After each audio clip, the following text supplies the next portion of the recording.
E aí galera, tudo beleza com vocês? Bem-vindos ao canal Somente Corinthians, eu sou o Fábio.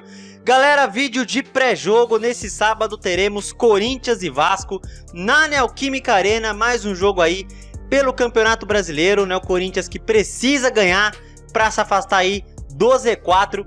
Vamos falar aí da possível escalação do Corinthians para esse jogo, retrospecto histórico do confronto, né? Eu não vou poder falar da lista de relacionados porque o Corinthians resolveu não postar novamente, né? Só Deus sabe o porquê, né? E então não vou poder falar de quem vai jogar amanhã, mas imaginamos que o Corinthians vá com o time titular para esse jogo, até porque precisamos ganhar, né? Antes de mais nada, galera, se inscreva no canal, deixe seu like, compartilhe o conteúdo, beleza? Então vamos lá, vamos começar pela possível escalação do Corinthians para esse jogo, né? Lembrando que o Corinthians tem dois desfalques certos, né? O Murilo está suspenso e o Gabriel Moscardo segue fora pela cirurgia de apendicite que ele fez, né? O Matias Rojas é incógnita para esse jogo, né?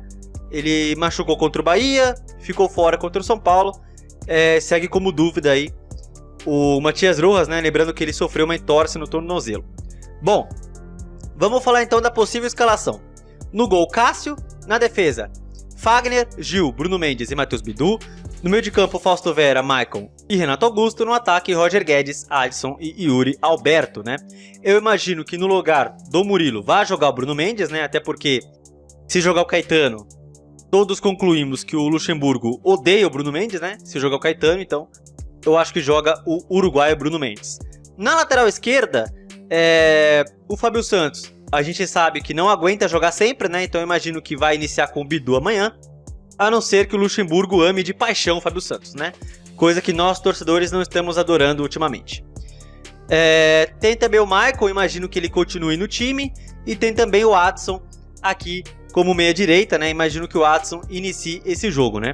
O Luxemburgo pode optar por começar no esquema de 3 zagueiros, mas eu duvido muito, porque ele usa mais esse esquema nos jogos fora de casa, né? Bom, vamos falar agora do retrospecto histórico aí do confronto aí de Corinthians e Vasco, né? Estou aqui no site do meu timão, que sempre dá as estatísticas detalhadas, né? Vamos ver então, histórico de confrontos entre Corinthians e Vasco, né? Ao todo, na história, foram 123 partidas com 52 vitórias do Corinthians, 35 vitórias do Vasco, além de 36 empates, né?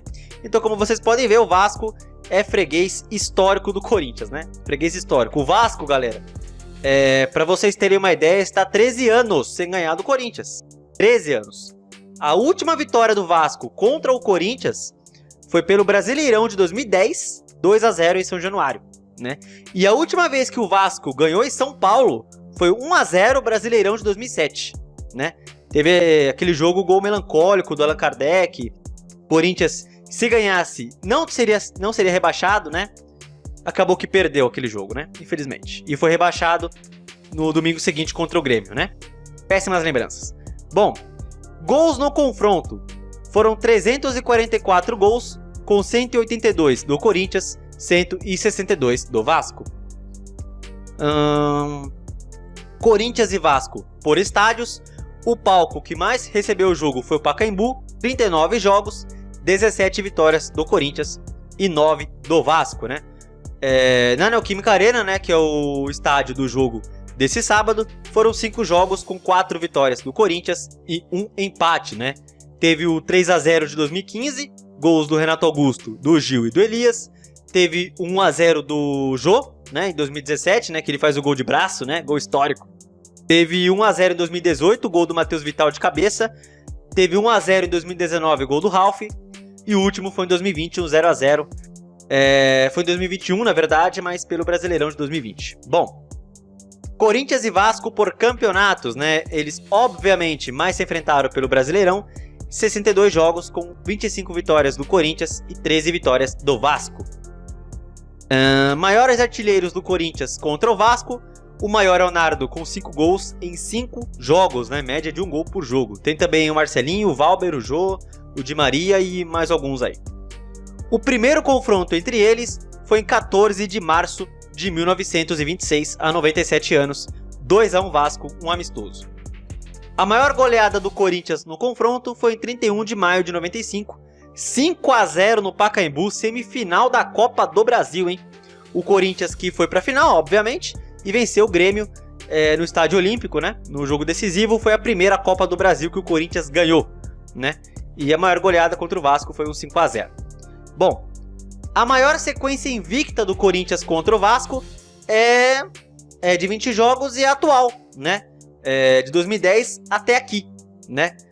Começou com esse 2 a 0 aqui no Pacaembu e o último aqui um 0 a 0 em 2021, válido pelo Brasileirão de 2020. Então, 13 anos aí de invencibilidade, né, do Corinthians contra o Vasco, 20 jogos aí, né?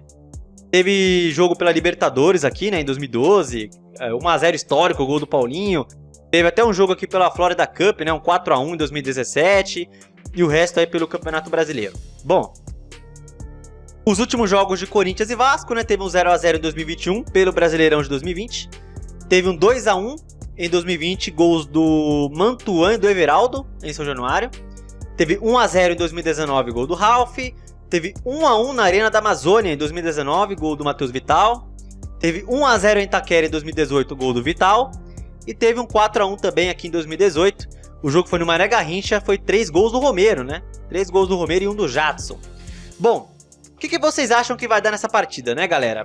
O Vasco, que vem numa sequência ruim, como todos sabem, tá pior do que praticamente todo clube ali entre as séries A e B. O Vasco tá numa pindaíba que não sai mais, né? E mesmo com o Sávio, os caras, meu Deus do céu. Os caras estão com o técnico novo, treinaram a semana inteira aí pra esse confronto contra o Corinthians. Mas assim, galera, o Corinthians tem como obrigação ganhar esse jogo, né? Obrigação, né? Tirando a invencibilidade, o tabu aí do Corinthians contra o Vasco. Pô, o Vasco não ganha de ninguém, cara. E o Corinthians jogando em casa, lembrando que o Corinthians não terá público nesse jogo, né? Porque o Corinthians foi punido pelo STJD pelos cantos homofóbicos contra o São Paulo no Brasileirão, então não terá público. Mas mesmo assim, cara, o Corinthians tem como obrigação ganhar e precisa ganhar, né? Vamos dar só uma olhada aqui na classificação. O Corinthians aqui, ó, como vocês veem aí, ó, tá com 16 pontos em 15º, 2 a mais aí que o Bahia, que é o primeiro da zona de rebaixamento, né? O Corinthians nessa rodada, se acontecer uma tragédia e perder, pode ser ultrapassado pelo Goiás, Bahia e Coritiba, né? O Bahia pega o São Paulo fora no Morumbi, o Coritiba pega o Botafogo fora também, jogo no Newton Santos, e o Goiás joga em casa contra o Grêmio, né? Então, imaginamos que o Bahia perca pro São Paulo, imaginamos que o Coritiba perca pro Botafogo. Goiás e Grêmio, eu imagino que o Goiás não ganha do Grêmio também. Então, com os 3 tropeçando e o Corinthians ganhando, pode se distanciar aí do Z4. Pode também ultrapassar o Santos nessa rodada, né? O Santos pega, deixa eu ver, pega o Fluminense fora, né? Outro jogo aí bom pro Corinthians, né? Que o Fluminense tem condições de ganhar. Até porque se o Fluminense perder pro Santos, demite o Diniz, né? Pelo amor de Deus. Então é isso, né, galera? Esse é o pré-jogo. O meu palpite para esse jogo é 2 a 0 pro Corinthians, gols do Roger Guedes e do Yuri Alberto. Coloque aí nos comentários o seu palpite para esse jogo, né? Imaginamos que o Corinthians faça uma boa partida e que se distancie do Z4. Como eu falei, obrigação do Corinthians ganhar esse jogo, mesmo sem público, ter que ganhar. O Vasco tá numa pindaíba, tá numa desgraceira que não sai mais, né? Então, é isso aí, eu vou me despedindo por aqui. Esperamos que dê tudo certo pro Corinthians nesse jogo, que vença o Vasco. No jogo seguinte é contra o Nils, na terça-feira pela Sul-Americana, né? Jogo de ida aí na Sul-Americana, jogo na Neoquímica Arena. Teremos a volta do público, né? Então é isso, né, galera? Vou me despedindo por aqui.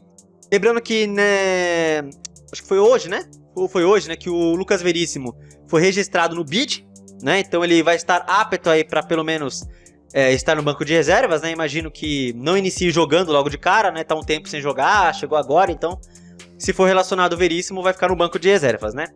Mais um reforço aí, esperamos que Rojas e Veríssimo não sejam os únicos reforços, né? O Corinthians tá aí atrás de um lateral esquerdo. Então é isso, vamos despedindo por aqui, até amanhã, esperamos que o Corinthians faça um bom jogo e vença o Vasco e se distancie da zona de rebaixamento, beleza? É isso aí, tamo junto, valeu e vai Corinthians!